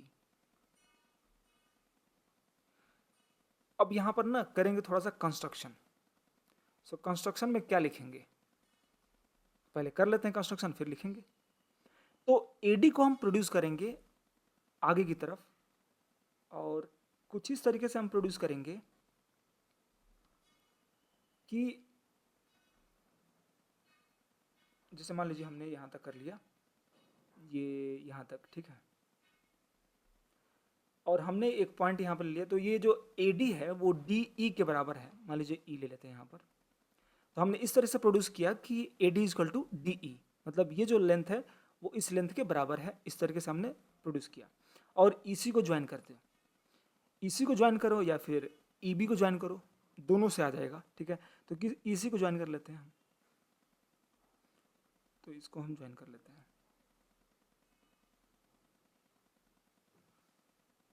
ठीक है। अब यहाँ समझो, अब समझना असली बात है। यहाँ पर देखोगे तो जब हमने ऐसा AD का 2 टाइम्स ले लिया, इसलिए लिया क्योंकि हमें 2 टाइम्स ऑफ AD यहाँ पर लेना ही है ना। AD इजकल टू DE है, तो हम ये पूरा जो AE है, पूरा जो AE है वो क्या है, 2 टाइम्स ऑफ AD। तो हमने ये इसलिए किया और इसको ज्वाइन कर दिया इसलिए क्योंकि हमें ये दिखाना है 2 टाइम्स ऑफ AD लाना है हमें, तो ठीक है हमने ये 2 टाइम्स कर दिया है। अब ध्यान से समझिएगा, इस ट्रायंगल में AEC, इस ट्रायंगल में, ठीक है, इस ट्रायंगल में AC और CE का जो सम होगा, समझिएगा, AC और CE का जो सम होगा वो ग्रेटर देन होना चाहिए AE के। वाई? क्योंकि किसी भी ट्रायंगल में जैसे हम यहाँ पर ट्रायंगल ड्रा करें, यहाँ से ट्रायंगल हम ड्रा कर लेते हैं, तो यहाँ पर ACD मान लीजिए है, इसका और इसका सम करेंगे तो ये AD से ग्रेटर आना चाहिए। थ्योरम नंबर 5 में क्या पढ़े थे, यही तो पढ़े थे, 5 था या 4th था, आई थिंक 4th वाले में। जो भी थ्योरम हम कर रहे हैं ना उसका यूज कर रहे हैं यहाँ पर। तो इन दोनों को सम करेंगे AC और CD को, तो वो ग्रेटर आएगा किसके, AD के, है कि नहीं, ऐसा हम पढ़े हुए हैं। तो यहाँ जो बातें चल रही हैं वो इस ट्रेंगल में चल रही हैं, ध्यान दीजिएगा। ए ई सी, ए ई सी, इस ट्रेंगल में ए सी और सी ई का सम ए ई से ग्रेटर होना चाहिए। अच्छा, तो प्रूव हो गया ना। देखो हमने क्या क्या क्या किया, ए सी प्लस सी ई, ए सी यहाँ पे यदि ला दे हम मतलब ए सी ऑलरेडी है यहाँ पर, ए सी प्लस ई सी, यदि यहाँ पर ई सी ला दें तो A C plus E C is greater than A E, ए मतलब 2 टाइम्स ऑफ ए डी। देखिए ए डी आपका यही है, 2 टाइम्स ए डी, तो हो जाएगा प्रूफ। तो हमें बस क्या करना है कि जो ई सी है, जो ई सी है, इसको ए बी के इक्वल दिखाना पड़ेगा। यदि हम ए बी के इक्वल ई सी दिखा दें तो ये प्रूफ हो जाएगा, क्योंकि सामने से दिख गया बिल्कुल। तो पहले लिख लेते हैं कंस्ट्रक्शन हमने क्या किया था। लिख लेंगे we produce A D to E, so हमने ए डी को प्रोड्यूस किया ई तक, सच दैट, तो ऐसे किया कि A D equal to D है,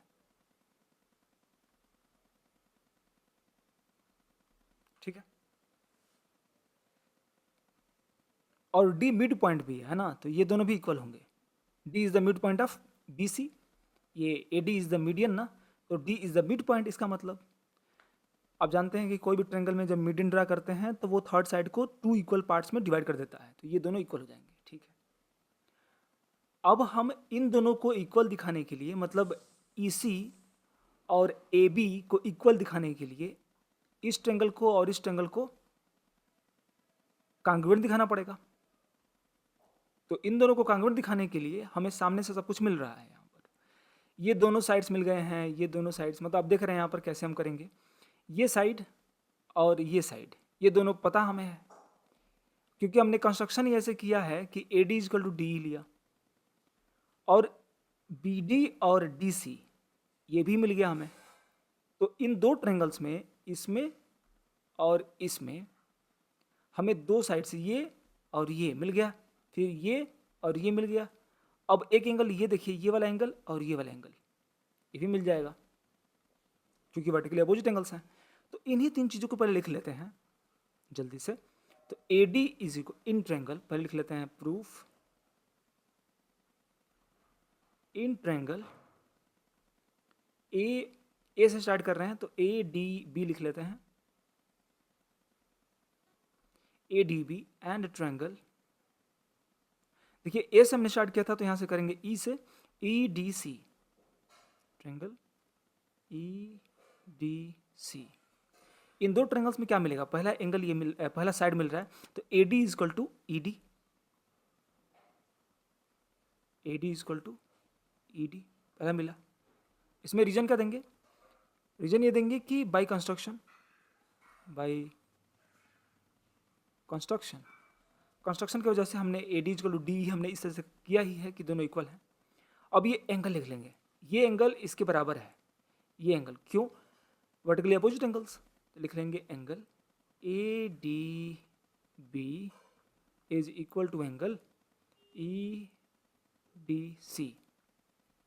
लिख लेंगे यहाँ पर रीजन इसका कि वर्टिकली अपोजिट एंगल्स, ठीक है, वर्टिकली अपोजिट एंगल्स हैं ये। अब हमें एक साइड मिलेगा B D equal to, B D equal to C D, so B D equal to C D.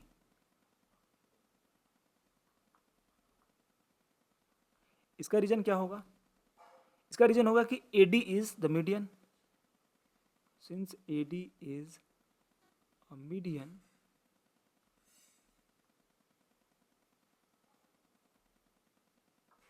and we can say that D is the midpoint.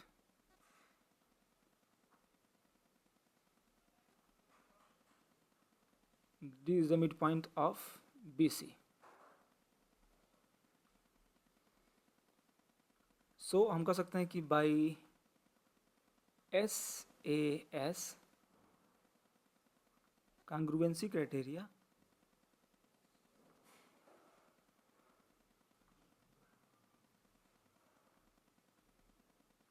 triangle ADB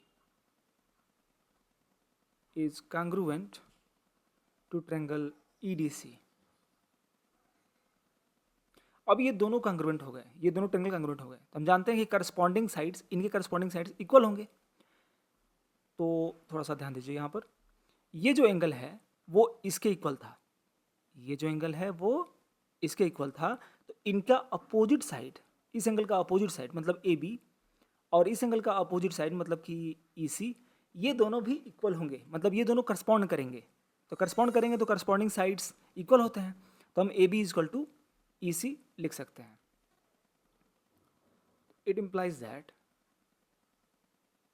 इसको कहते हैं कि AB equal to EC। Reason क्या होगा? CPCT।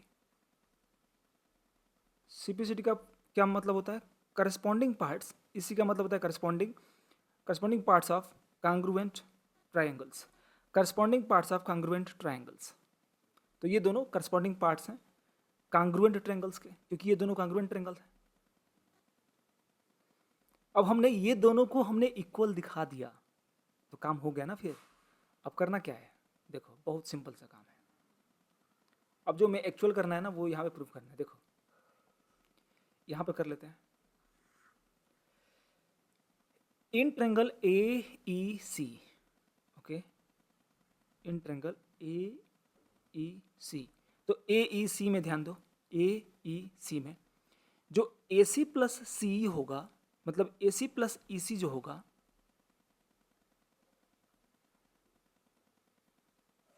वो greater होगा।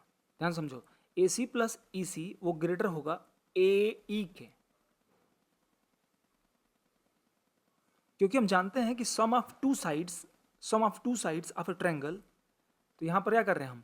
सम of two sides कर रहे हैं, AC plus CE, the sum of two sides is always greater than the third side AE, right? वही तो लिखे हैं यहाँ पर। अब यहाँ बताना, AC तो ठीक है, ये जो AB है वो हमने फाइंड किया कि AB जो है इक्वल है EC के, तो यहाँ पर EC की जगह पर AB लिख सकते हैं। तो लिख सकते हैं कि AC plus AB is greater then, और जो AE है, ध्यान दो यहाँ पर, AE वो 2 टाइम्स ऑफ AD हो जाएगा। जो AE है, सॉरी, जो AE है वो क्या हो जाएगा? AE वो AD के 2 टाइम्स हो जाएगा, क्योंकि हमने AD को ही तो इक्वल टू AD हमने यहाँ पर DE प्रोड्यूस किया था, तो इक्वल टू यहाँ लिख सकते हैं 2 टाइम्स ऑफ AD, और यही तो प्रूव करना था हमें। देख लो यहाँ पर, बस हमने ये AB को इधर रखा है और AC इधर रखा है, नहीं तो दोनों सेम ही है। तो हैंस प्रूव्ड। सिंपल था ना। सो ये हो गए आपके 6 थ्योरम्स प्रूव्ड। अब इनको आप बार बार देखिए ताकि आपको पूरी तरह से याद हो जाए, कंठस्थ हो जाए कि हाँ इसको करना कैसे है, और समझ लीजिए कि कंस्ट्रक्शन करके बहुत सारे क्वेश्चंस में करना पड़ता है। तो यहाँ पर थ्योरम नंबर 1 से लेकर थ्योरम 6 हो चुका है। यदि आपको अच्छा लगा वीडियो तो जरूर लाइक करिएगा, सब्सक्राइब नहीं किया तो सब्सक्राइब कर लीजिए, क्योंकि आपको ये वीडियोस मिलते रहेंगे आर एस अग्रवाल के। और आर एस अग्रवाल के जो पूरा चैप्टर्स हैं वो मैं सॉल्व करने वाला हूँ, ठीक है, या सॉल्व हो चुका होगा, आप ये वीडियो देख रहे होंगे तो